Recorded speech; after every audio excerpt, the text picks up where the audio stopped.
Hi friends, welcome back to AGE creations. ఎప్పటిలాగే మళ్ళీ మరో మంచి ఇంట్రెస్టింగ్ మూవీ స్టోరీతో మీ ముందుకు వచ్చేస్తున్నాము. 2023లో వచ్చిన సరళ ఏక్ కోటి అనే మరాఠీ మూవీ స్టోరీ ఈరోజు ఎక్స్ప్లెయిన్ చేయబోతున్నాం. ఇక కథలోకి వెళ్తే ఓపెన్ చేస్తే మహారాష్ట్రలో ఒక మారుమూల గ్రామం. ఇక్కడ అక్షరాస్యత తక్కువ, పేదరికం ఎక్కువ.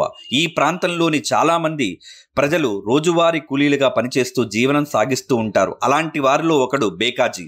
మంచి గుణవంతుడు, కాయాకష్టం తెలిసినవాడు. అందువల్ల పెద్ద అందగాడు కాకపోయినా గుణగణాలు నచ్చడంతో సరళ అనే అందమైన అమ్మాయితో పెళ్లి జరుగుతుంది. అంత అందమైన అమ్మాయి ఇంతవరకు వాళ్ళ ఊర్లో లేదు. దాంతో పెళ్లి తరువాత ఊరికి రాగానే బేకాజీ భార్య అందం గురించి టాక్ ఆఫ్ ది టౌన్ అవుతుంది. Beauty queen, miss India Madhuri Dixit అని ఊర్లో జనం రకరకాలుగా చెప్పుకుంటూ ఉంటారు. ఇక ఊర్లో ఉండే పకోడీగాళ్ళైతే సరళ నీళ్ల కోసం బయటికి వచ్చినప్పుడు చాటుగా ఫోటోలు తీసి వాట్సాప్లో వైరల్ చేస్తారు. ఆ ఫోటోలు కాస్త ఊర్లో ఉండే జమీందారు, భూస్వాములు, బడాబాబులు వాట్సాప్ గ్రూపులకు చేరతాయి. అప్పటి వరకు జస్ట్ సరళ అందం గురించి మాత్రమే వింటూ వచ్చారు. బట్ ఫోటోలు చూడగానే అందరికీ బంబోల జంబ అవుతుంది.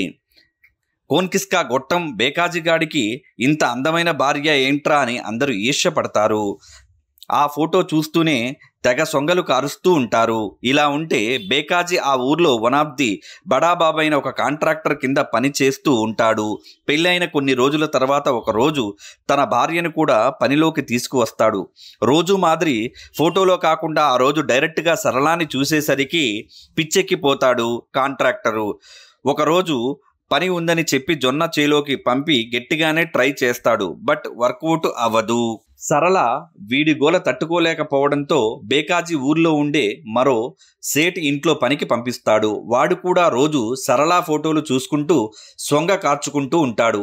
ఎదురుగా ఉంటే ఊరుకుంటాడా, తగ్గేదేలే అంటాడు. దాంతో బేకాజీ ఈసారి ఊర్లో ఉండే మరో భూస్వామి పొలంలో పనిచేసేందుకు సరళను పంపిస్తాడు.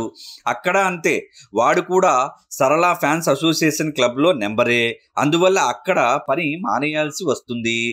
వీరే అనుకుంటే ఊర్లో ఉండే చిన్నా చితగా బొగడాగాళ్ళు కూడా సరళ మీద కర్చీఫ్ వేయడానికి తెగ ట్రై చేస్తూ ఉంటారు. అలా సరళ ఎక్కడికి వెళ్ళినా ఏం చేసినా కానీ తనకి సిచ్యువేషన్లో మార్పు రాదు. అది చూస్తూ ఏం చేయలేక తనలాంటి వాణ్ణి పెళ్లి చేసుకోవడం వల్లే సరళకి ఇన్ని కష్టాలు అని బేకాజీ కూడా బాధపడుతుంటాడు. ఇలా ఉంటే ఈ కాంట్రాక్టర్ ఉన్నవాడు కదా, జొన్న చీలకు జాతిపిత, ఎలాగైనా సరే సరళను జొన్న చేలోకి తీసుకువెళ్ళాలి అని కలలు కంటూ ఉంటాడు. అలా కలలు కంటే లాభం లేదు, ఏదో ఒకటి నువ్వే చెయ్యాలి అని పక్కన ఉన్న పకోడీగాడు అడ్వైజ్ ఇవ్వడంతో ఒక దారి కనిపెడతాడు. బేకాజీకి పేకాట్ అంటే బాగా ఇంట్రెస్ట్. అది చెడ్డ అలవాటని ఆడకపోయినా వేరే వాళ్ళు ఆడుతుంటే ఆసక్తిగా చూస్తూ ఉంటాడు. లోపల తను కూడా ఆడాలని ఉంటుంది. ఈ విషయాన్ని గమనించిన కాంట్రాక్టర్కు ఒక ఐడియా వస్తుంది. ఒకరోజు నైటు పేకాడుతుండగా బేకాజీని పిలుస్తాడు.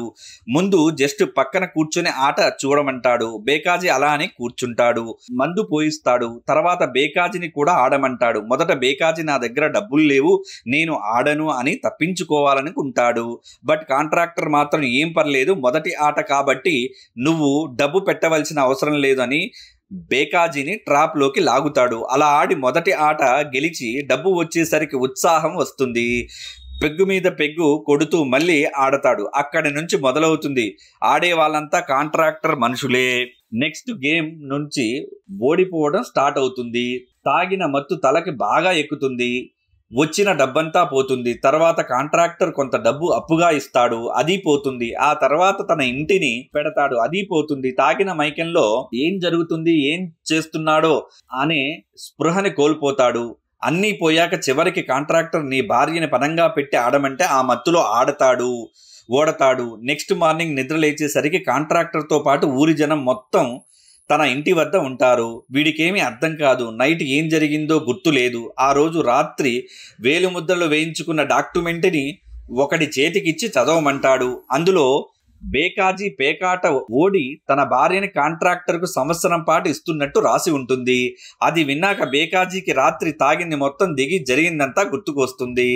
కాంట్రాక్టర్ ఏమో నీ భార్యని పంపు, సంవత్సరం తర్వాత తిరిగి నీకు అప్పగిస్తాను అంటాడు. ఊరు వాళ్ళంతా కాంట్రాక్టర్ని బతిమలాడుతూ వాడేదో తెలియక తప్పు చేశాడు, దీనికి మరొక పరిష్కారం చెప్పమని కోరతారు. దాంతో కాంట్రాక్టర్ సరే మీరు చెప్పారు కాబట్టి ఒక్క ఛాన్స్ ఇస్తాను, 10 రోజుల్లో నాకు 1,00,000 రూపాయలు తెచ్చి ఇవ్వాలి, లేదంటే 10 రోజుల తర్వాత అతని భార్యను తీసుకువెళ్తాను, అప్పుడు ఎవరు మాట్లాడకూడదు అంటాడు. దాంతో ఊరు వాళ్ళు దానికి సరే అంటారు. బేకాజీ కూడా అందుకు ఒప్పుకుంటాడు. ఏదో జనాల ముందు ఒప్పుకున్నాడు, కానీ ఈడ్చి తన్నినా తన దగ్గర 500 రూపాయలు కూడా లేవు. అలాంటిది 1,00,000. పోనీ తన ఇంటిని అమ్మేద్దామనుకుంటే ప్రస్తుతం అది కూడా కాంట్రాక్టర్ చేతుల్లోనే ఉంది. మనకు తెలిసి ఉన్నవాళ్ళు, డబ్బు ఉన్నవాళ్ళు కాదు. దాంతో ఊర్లో సేటు వద్దకు వెళతాడు. 1,00,000 రూపాయలు అప్పుగా కావాలి, ఇస్తే జీవితాంతం మీ దగ్గర పని చేస్తాను అని. సరే ఇస్తాను, 1 కాదు 3 లక్షలు. 1,00,000 ఆ కాంట్రాక్టర్ మహాన కొట్టి మిగతా 2,00,000 జల్సా చేసుకో, అయితే దానికి రిటర్న్ గా నీ భార్యని సంవత్సరం పాటు నా దగ్గర ఉంచు అంటాడు. బేకాజీకి కోపం వచ్చి అక్కడ నుండి ఊర్లో ఉన్న భూస్వామి దగ్గరికి వెళతాడు.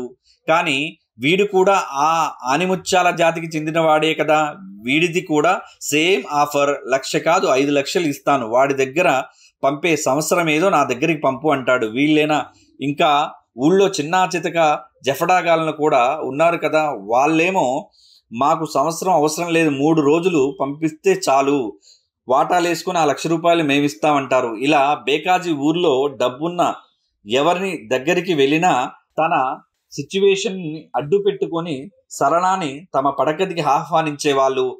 ఎంత తిరిగినా ఏం ప్రయోజనం ఉండదు.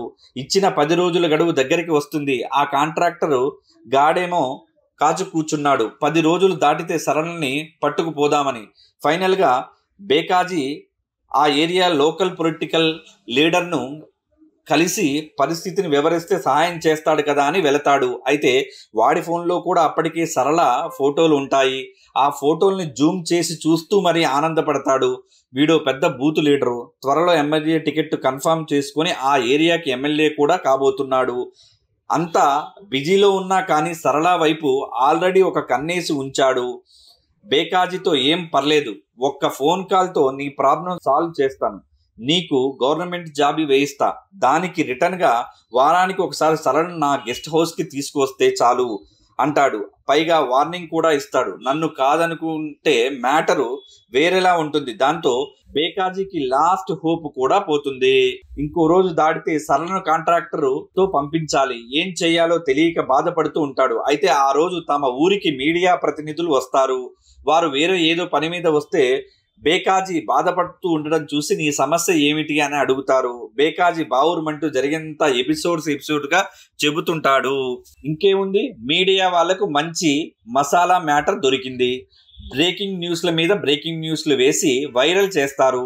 సరళ స్టోరీ టీవీలో మారుమ్రోగిపోతుంది. సరళను ఇంటర్వ్యూకు పిలిచి వారి పేర్లు కూడా బయట పెట్టమంటారు. అంతకంటే ముందు పోలీసుల విషయం తెలుసుకొని వీళ్ళందరినీ పోలీస్ స్టేషన్లో కూర్చోబెడతారు. ఈ పొలిటికల్ లీడర్కేమో పైనుంచి కాల్ వస్తుంది, ఈ వ్యవహారంలో గనక నీ పేరు తీయించలేకపోతే నీ ఎమ్మెల్యే టికెట్ క్యాన్సిల్ అని. దాంతో ఈ గుంపంతా ఒక్కొక్కడిగా బేకాజీతో డీల్ మాట్లాడుకుంటారు. మీడియాలో తమ పేరు బయట పెట్టకుండా ఉంటే భారీ మొత్తంలో డబ్బు ఇస్తామని చెప్తారు. సరళ టీవీ ఇంటర్వ్యూకి వెళ్తుంది. బట్ వీరి పేర్లు ఎవరివి బయట పెట్టకుండా కొత్త స్టోరీ అల్లి వ్యవహారాన్ని అక్కడితో ముగుస్తుంది.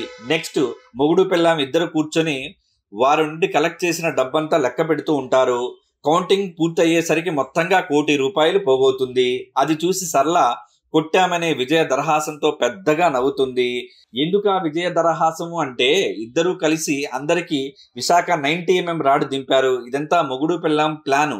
పెళ్ళైన తర్వాత ఎంత వేధించారో దేనికి లొంగకపోయేసరికి చివరికి బేకాజీ వీక్నెస్ మీద కొట్టి సరళను దక్కించుకోవాలని అనుకున్నారు. అయితే ఆ కాంట్రాక్టర్ గాడు వేసిన ప్లాన్ వీరికి ముందుగానే లీక్ అవుతుంది. బేకాజీ చచ్చినా వాడితో పేకాట ఆడను అంటాడు.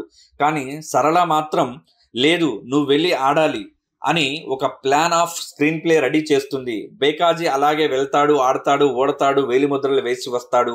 ఆ రోజు మార్నింగ్ కాంట్రాక్ట్ వచ్చేసేపాటికే ఈ విషయం ఊర్లో వారందరికీ తెలిసేలా చేస్తారు. ఆ రోజు నుండి తమని ఇబ్బంది పెట్టిన వారందరి దగ్గరికి వెళ్ళి వారిని కూడా ఈ స్క్రీన్ ప్లేలోకి లాగుతారు.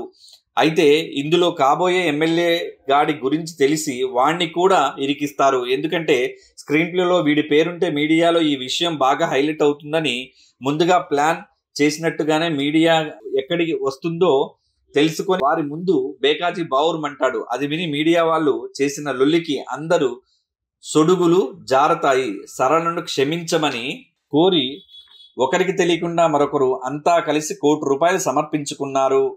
అదే సరళ 1,00,00,000. వారందరినీ అందంతోనే కాకుండా అలా సరళ తనని ఏడిపించిన వారిని తెలివితో కొడుతుంది. అయితే బేకాజీ సరళ వచ్చిన డబ్బుని తమ అవసరాల కోసం మాత్రమే వాడుకోకుండా అందులో చాలా మొత్తాన్ని ఊర్లో స్కూలు, హాస్పిటల్ కట్టించేందుకు వాడతారు. వాటి ఓపెనింగ్ కూడా వీరి చేతే చేయించి 90mm రాడ్ దింపుతారు. అక్కడితో మూవీ ఎండ్ అయిపోతుంది.